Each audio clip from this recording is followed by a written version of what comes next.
All right. Welcome, everyone, to the Leader's Inner Journey, where we explore leadership effectiveness from the inside out. My guest today is Nasrin Azari. She is currently leading two North Carolina B2B software companies simultaneously. She's the CEO of both Floodlight Software, a new SaaS startup, and Mobile Reach, a mature mobility software company that's been in business for over 14 years. Both of her companies provide digital transformation for customers, allowing them to operate their businesses more efficiently and eliminate manual processes. She's passionate about creating software solutions that make businesses better and improve the lives of individuals. She's a proven leader, sought after speaker, and multi industry thought leader. Thank you, Nasrin, so much for visiting us today. Glad to be here. Thanks for having me. So, we're talking about leadership effectiveness and leading two software companies and also having lots of experience in leadership, and probably even when you weren't a leader, having leaders that you worked with and reported to in your prior companies. We're going to ask a series of questions about how the really great leaders, in your opinion, differ from maybe just the people who aren't so high performing, even though they happen to be in leadership positions. Mm-hmm. And so I'm going to ask a series of questions. And what I really like to start with is, what do you notice, if you can think of maybe a few leaders that you really, really respected, that kind of felt like great leaders to you, and compare those with maybe people who were in leadership positions, but maybe you didn't have a lot of respect for. And what do you think are maybe a couple of the key differences? It's a great question. I think first of all, I feel like the really, really great leaders have this this vision that kind of goes beyond, right? It's like they aren't thinking tactically. You can tell that they're thinking strategically. So it's almost like they're thinking 5 steps ahead of the rest of us. And so they're able to kind of envision a future for the company, and in such a way that you really feel like it's not just about next month's numbers. It's about, okay, how do we make a difference in the world 5 years from now? Where how is the world changing? Where is the world going? And I feel like they just kind of have this longer term vision. So that's kind of one thing about sort of the strategic vision aspect that I think really appeals to me. And then in terms of personality, something that I've noticed, some leaders are very sort of dictatorial, like this is how things need to go, and they're more directive. And I really think that the leaders that I respect, that I think are very effective and are able to get more out of their organizations, are the ones that ask questions of their people and like to hear differing opinions. They appreciate when people stand up to them. And so it's kind of wanting that sort of, back and forth, diverse, conversation around issues and topics to solve them versus other leaders that kind of just dictate, this is how we're going to do it, go forth and make it happen, without sort of thinking about or even asking for other people's opinions or other people's thoughts on the matter. So you feel like you're included, when you have the leaders that are asking your opinion and wanting to hear what you don't like about their, the path that they've laid forward. You feel like you're involved in it, and you sort of, I think you end up becoming more, taking more ownership of the path when you feel like your voice is heard and you're part of that solution versus just, being a cog in a wheel that you have really no control over. So that's really interesting, because that sort of leads me to my next question, which is these things that you've sort of noticed are different between the leaders that you really have a lot of respect for versus the ones not so much. how they affect other people around them. And so, this idea that the leader that's more authoritarian and sort of dictates, we do this, we do this, we do this, so just do what I tell you to do. The effect on people is that they're maybe not as engaged, whereas when they actually want to hear what you have to say, and they actually want you to bring forth your opinion into the mix so that we can have a diverse exchange of ideas, then everyone in that room suddenly feels differently. They feel more included, they feel more invested in the end result, would you say? Yeah, I mean, I think that's exactly right.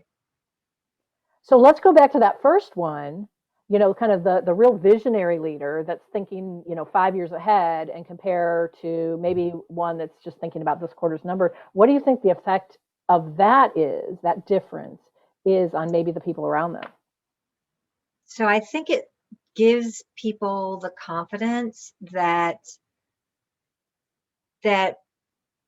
we have a long-term plan. And I think it gives people that sense of security because, businesses go up and down all the time. You've Mm-hmm. got you have the bumps, there's bumps in the road all the time. I've experienced in my career plenty of bumps in the road. And when the going gets tough, when you're kind of having a bad period, you're going through a rough period, you want your team to stay motivated and stay positive and stay focused. And if all you care about is, how we're doing this quarter, for example, everyone is going to start to freak out Mm-hmm. in that, right? So I think it just gives people the confidence that, okay, I'm not just being evaluated on, you know, um, this paper that I write today, but as or it also gives people the encouragement, I think, to take on new tasks and learn something new where they may not have the competence right off the bat. So, we're entering this new era and we have to learn about X, Y, and Z. You're kind of more willing to step up and take the plunge when you feel like you've got a longer runway in front of you where you can prove, your value or to yourself or to your leadership. And so, I think what I've seen is having focus, kind of a longer term focus, um, enables people to grow more. So it enables them to sort of not be afraid to take on some, new tasks or learn new skills that may not have immediate benefit to the company, but they'll have benefit in a year, and you feel like you'll be around to see it, Mm-hmm. because your leadership is is is kind of entrusting you with this longer term vision. So obviously they're, kind of bringing you into the fold and wanting, kind of bringing you into a more longer term project, I guess. Um, so that's kind of how I think it would affect people in the business or in the organization. Yeah, and as I listen to you, I'm imagining myself with you as my leader talking about this exciting thing that we're working towards that's 5 years ahead of us or something. And I'm feeling excited because I feel like I'm a part of creating something.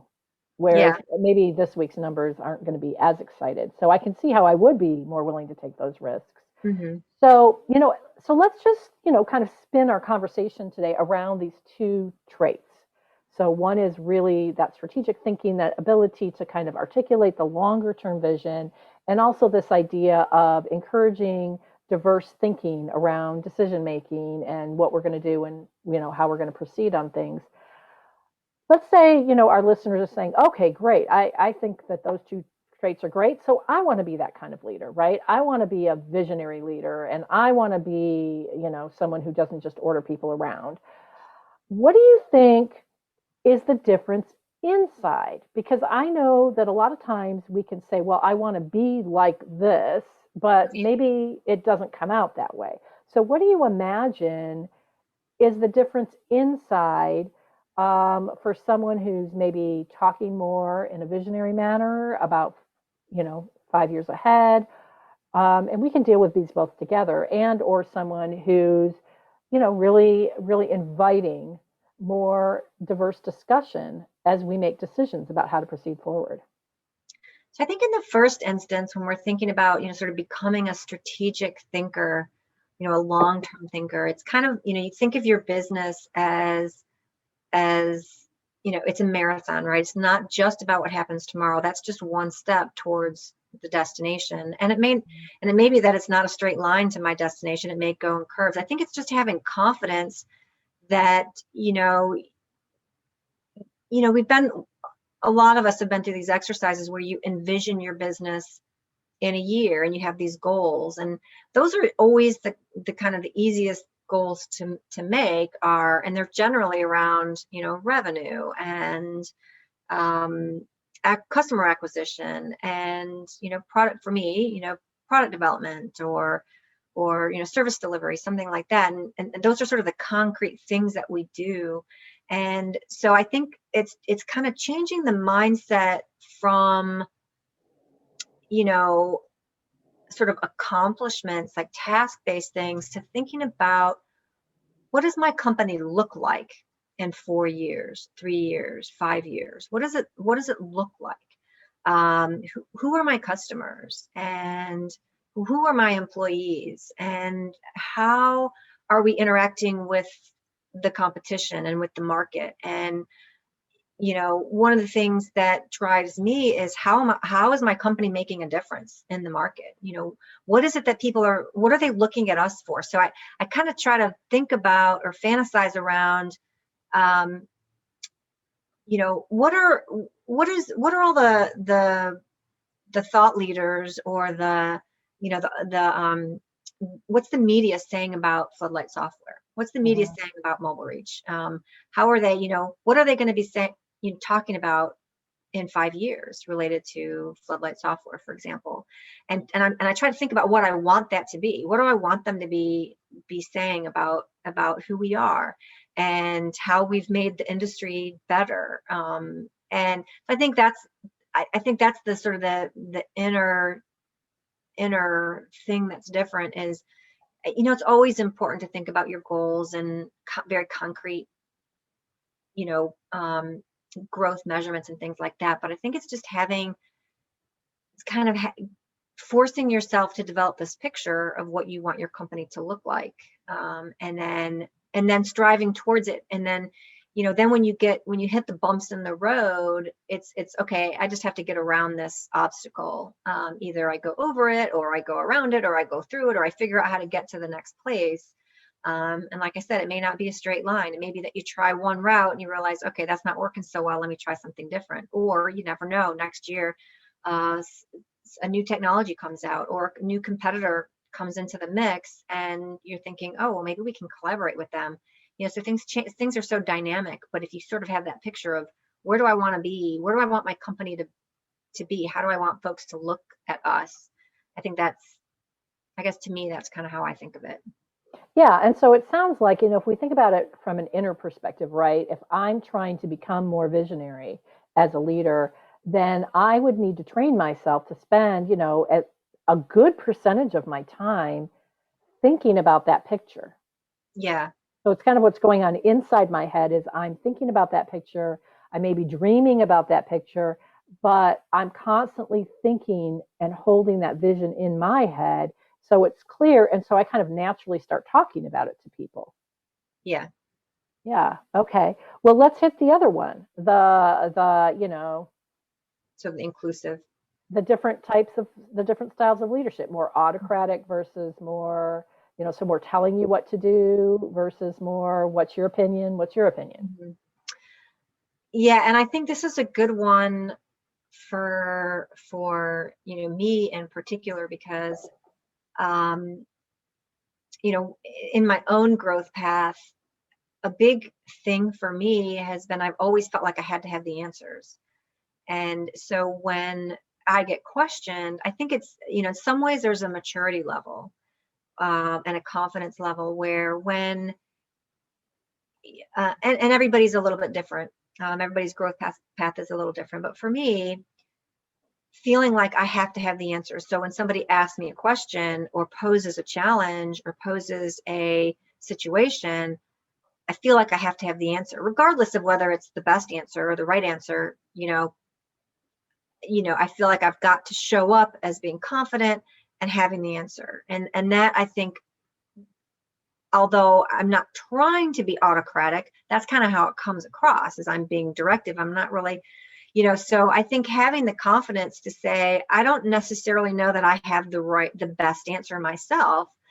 And being okay with that, being okay with, I might not have all the answers. I have a really smart team, and if I really truly want to get the best results, let me hear. They're doing a lot of the day-to-day work. I'm not doing all of it. I might be doing some of it. I'm probably not even doing most of it. So what do they think? I've got other folks in my company that are talking with our customers on a regular basis, a lot more than I am. I've got other people in my company that are developing the product and seeing where it's really strong, and I might not see that. And so, I think in terms of the inner perspective, it's recognizing that that you that you aren't going to have you don't have the whole perspective of your company, even though you're at the top. In fact, especially when you're at the top, it's very difficult to see everything. And I think just wanting to make sure that you're seeing everything is kind of a good first step into bringing your people along. And then I think just getting the positive energy from that engagement is another, that's sort of I think it's a cycle that helps build on itself, because once you start engaging people and they start responding and you start seeing the positive results, you're going to want to continue to do that. Mhm. I think there's another part of it that I think people get tripped up with, and it's when they don't like to be challenged. And I think that can be hard too, especially, and again, I think it comes back to confidence. If you don't have a lot of confidence in what you want to accomplish or where you want to go, then challenges are threatening. Whereas if you do, like if you're really, really passionate about where you want to go, the challenges are opportunities to to make to make the approach better, right? Because you want to find the issues, any issues in your plan as soon as possible, because then you can fix them and you won't be surprised by them later on. Yeah, it's interesting. As you were talking, the same word jumped into my mind, which is confidence. It sounds like, the more confidence you have, the more you can play with your idea of a vision and feel like there's a really good shot that you'll get there. And the more confident you are, the more you can play with other people's ideas and invite other people's ideas, and not have to be the smartest ones in the world, because, or not have to be the smartest one in the room, because it doesn't matter. You still feel Right. good about the value that you're offering. So one thing you talked about a little bit, and I'd like to come back to, is when I talk about this idea of the leader's inner journey, does that bring anything up for you? Like, what do you think the leader's inner journey is, really? Well, I think it's your own mindset change as you evolve and become a better leader. And I mean, I certainly have a long way to go still, but I feel like I've come a long way too. And, one of the things I mentioned was that, letting go of feeling like I need to have all the answers, and that sort of, immediate need to respond and try to be the one that answers everything is one thing. And then kind of along the same lines is letting go. I mean, I think especially, I run two small companies, and it's a lot of times, I'm not just directing the company and making decisions. I'm also, writing papers and you know, helping to design where the product goes and things like that. Well, I've pretty much, I'm getting to the point where I've really let that go, and I've started to, let other folks step up and let other people take ownership of the parts of the company. And it's kind of scary, because you sort of feel like you're losing your importance sometimes. And, I'm losing my importance on the product side. I mean, I don't make product decisions anymore. I'm not the one that's in front of all of our customers. I've got somebody else that does that. And so it's a little bit scary because you feel like and in a lot of ways, as a CEO, for example, you're not the most important person in your company. Mm-hmm. You're not, and I think for me, that journey has been that the realization that I'm not the most important person in the company, and sort of embracing Mm-hmm. the fact that my role is really to clear the way for everybody else, clear the obstacles out of their way, give them an environment that helps them grow and prosper so that I'm, you know, moving us towards this end game that, this vision that I've come up with. And, everybody's doing their part. And sometimes it feels like everybody is it's like everybody else has all these Lego pieces, and I'm just, I'm not really putting the Lego pieces on the model anymore. I'm just kind of like, looking at it and saying, I think we need a little bit more over here. We need some more yellow pieces, but I'm not necessarily making it happen. And that's a tough thing. I think it's really a lot about letting go. And Mm-hmm. that has been a real learning experience for me that's taken years, is just that getting comfortable with letting go, getting comfortable with not being the focus of of the company. And sometimes I feel like I'm more of an observer than I am a participant. And I'm the one that's watering the garden versus the one that's actually growing. Mm-hmm. So that's kind of how, for me, that's how the journey's felt so far.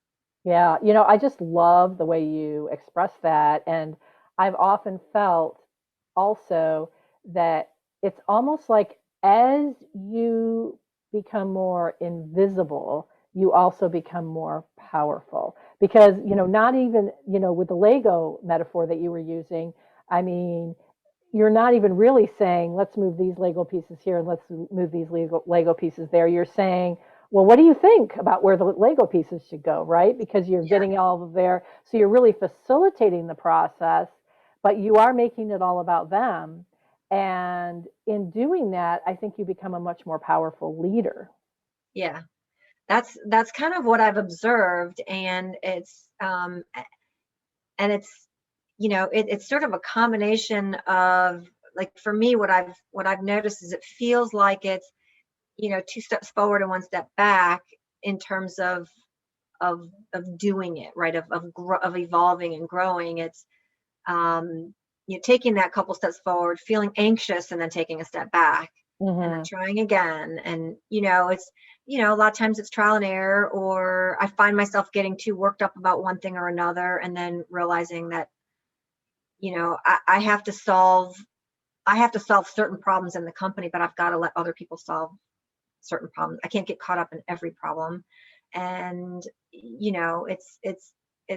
it's kind of, the other piece of this, I think, that's been a growth path for me, is recognizing that the best opportunities you have as a leader, and the best opportunities that you have as a company, are when you have problems. When everything's going Mm-hmm. well, it's very difficult for everybody else to sort of see your character. But Mm-hmm. when things are going rough, and I'm a really, really, really big advocate for taking ownership of issues that customers have. And Mm-hmm. one of the things that I tell my team, and that I strongly believe, is that when a customer has a complaint, and sometimes I get like excited, not excited about the fact that they don't like something that's happened, but we have an opportunity to show them who we are. We have an opportunity to show them a solution to a problem. If nothing goes wrong, they're like, oh yeah, everything's great with Mobile Reach, or everything's great with Floodlight. We haven't had any issues. But when something goes wrong, the product fails for some reason, or they have a glitch, and they call you, and you respond and you fix it for them, there's a that's a big difference. That's a big Mhm. impact on them. And that's something that they're going to remember. And so even though it may feel very uncomfortable at the time, I feel like those are the opportunities for really showing growth and positive results to your customers and to your employees, and just, in general. It's kind of like the tough times are where the difficulties, the challenges, that's where you really grow. Yeah, it's interesting. As I'm listening to you, I think about the paradox of the journey, and you've talked about letting go a little bit, but it seems like you have to keep putting pieces of your ego aside, because the situations that are the most threatening to your ego, if you act in kind of a protective way, to protect your image, or what people think of you, or whether people think you're smart enough or have the answers, or what your numbers look like this week, or you know, the fact that nothing ever goes wrong with your product. That mindset is actually not effective. And the mindset that is effective is this more fluid, kind of egoless comfort level with things going wrong, and just engaging, and the path not always being straight, and just kind of really being able to flow through challenge and welcome and embrace challenges, as you mentioned. Yeah, yeah. It's definitely it's kind of not being afraid of that anymore, sort of Mm-hmm. losing the fear of the challenges and seeing that as an opportunity to shine and kind of show your strengths. And they're not always going to go smoothly, and they're not always going to be successful, but you always learn something from it. And you're either going to grow as a person, the company will grow. I definitely feel like the times in my career that I've learned the most have also been the most difficult. Mm-hmm. Makes a lot of sense. Wow, this is really, really powerful. So let's wrap it up with one more question. So I'd like to ask everybody for a really concrete, tangible tip. So I think people who are watching this are loving this idea of getting a picture of where to grow, right? Kind of, if long term, I just really want to develop myself into a powerful leader. And now let's say I'm looking for what's something I can start doing now within the next week or so, that I can kind of get my hands around, that will make me more effective. Do you have anything that you feel has been a go to for you, that's really sort of helped you be effective in your job? Um, it's a combination of things. I definitely think that, if we want to sort of stick to some of the things that we've been talking about, that whole engaging of employees. And one of the things that I've I've learned, and I don't know if I'm going to get this right, but it's like you want to ask your team, um, what is it that I don't know that I should know? Mm. What is it that um, it's like there's three questions, and that's kind of one of them. But being able to, what is it that I don't know that I should know? What is it that I haven't asked you about that I should have asked? So it's kind of like, sometimes when you go into a room as a leader and you have a meeting with your team, sometimes people are intimidated, and sometimes the leaders just look at that as, okay, well, there's nothing wrong. There's not, it's kind of a way to engage people and engage diverse opinions, is to Mm-hmm. walk in and say, so there's a couple things. One is, when you have a big decision to make or a big problem to solve, and you bring your team together, and let's say you walk into a meeting and you want to discuss the issue and you want to have a resolution. Well, first of all, it's really important that you don't walk into a meeting with an agenda, with already knowing what the outcome should be, Mm-hmm. right? So you have to kind of train yourself to walk into a meeting without having not trying to convince everybody else that what you think is right is right. So you walk into a meeting and you say, this is what I know. Now, let's not talk about that anymore. Tell me what I don't know. Ooh, I love that. Yeah. So that's been real helpful for me is, a lot of times we do get wrapped up in our egos, but this is kind of a concrete way to recognize that if I want to get to the right solution or the best solution, I want to hear from everybody. So I want to hear what people have to say if they have doubts about the path. So I might walk in and say, here's what I know, here's what I'm thinking. Tell me. I don't really want to hear people agree with me. I want to hear, for those of you that have other opinions or maybe have thought about things that might go against what I've laid out here, I want to hear from you. So give them, so that's, make that the point of your meeting. I think that's one good thing. And then the other thing too that I think has been helpful for me is sometimes you leave a meeting and you feel like you have consensus and everybody's agreed, this is what we're going to do. Give it 20, especially if it's a big decision or a big move, give it 24 hours, go back to your team and say, this is what we decided yesterday. Does anybody have any doubts? Has anything come up for everybody in the last 24 hours that might make you think there's a better way, or that there's something we didn't think about? Because a lot of times you get into a meeting, you sort of get caught up in everybody's excitement, and then afterwards you go in, you think, gosh, we never really talked about how this is going to affect our existing customers or something like that. And then you're going ahead, you're not thinking about it, you're moving forward, and then there's a little bit of sort of unrest within the team, and you're not getting full support and you get frustrated. So this kind of helps you go back and kind of make sure that when you've made an important decision that everybody still agrees, because a lot of times things come up afterwards. So those are kind of the two practical things I think I that have love helped that. with decision making, which is I a big love that because I think most people are so worried about like how do I get my buy-in, right? So that the first sign that they yeah. have buy-in, they want to just go. And I know for myself, I've left meetings and I'm thinking about it. And then of course, now that I'm in the privacy of my own thoughts without being so influenced by the dynamic of the team, then new things come up. So I love that. I'm going to Yeah. incorporate it, I think. Yeah. Yeah. And the whole buy-in thing, when you walk into a meeting and and you're trying to just get buy-in for your idea, that shuts people down sometimes. It kind of pushes them back to thinking, yeah, well, I'm just going to, keep my mouth shut because nobody wants to hear a dissenting opinion.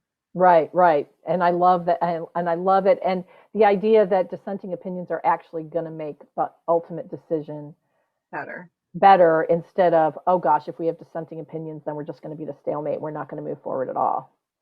Yeah. Yeah.